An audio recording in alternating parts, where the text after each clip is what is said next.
Hello, higher maths, polynomials and quadratics. We are looking at the discriminant. So we are familiar with the discriminant from National 5. The discriminant is given by b squared minus 4ac, given that we have ax squared plus bx plus c.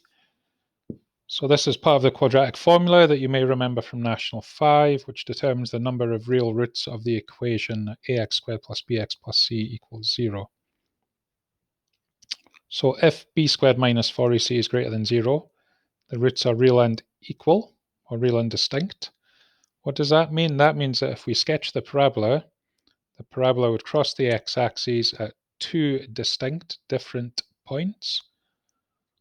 And what that essentially means is there will be two values of x that we can substitute back into the original equation that will give an answer of 0. If b squared minus 4ac equals 0, the roots are real and equal.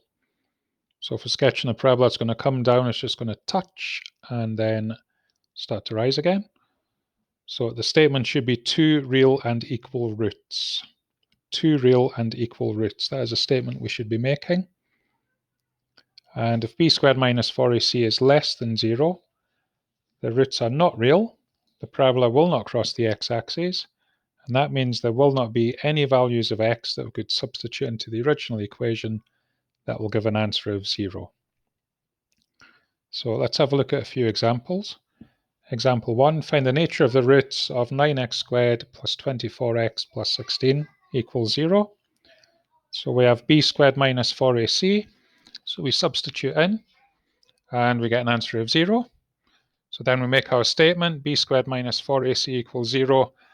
Therefore, there are two real and equal roots. Remember, we've got to make that statement. We've got to say there's two real and equal roots. So we're not asked to find out what those real and equal roots are, but we could do that by factorizing in this example here. So 3x plus 4 equals 0.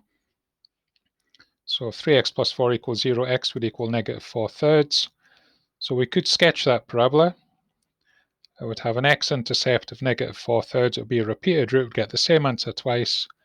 And if we substitute this value back into here, we will indeed get an answer of 0. So really, that's a National 5 question. That's not really a higher question.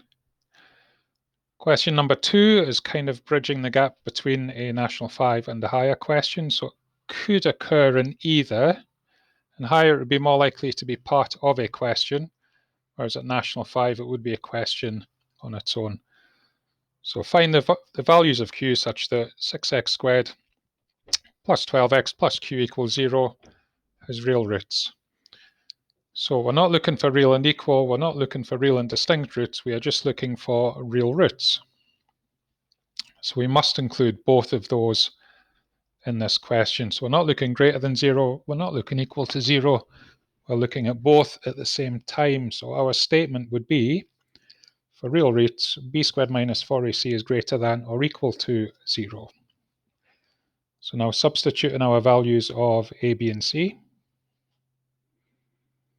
Square 12, multiply 4 by 6 by q.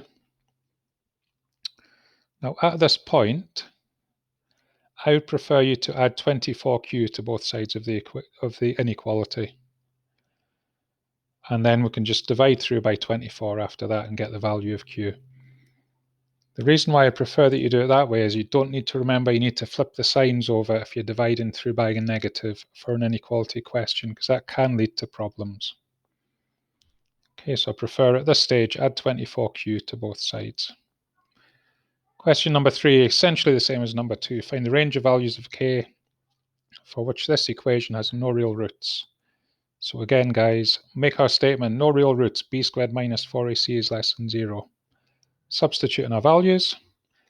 And again, at this stage, I'd much prefer that you add 28k to both sides, divide through by 28, and then simplify 4/28 to 1/7. So 1/7 is less than k, so k is greater than 1/7.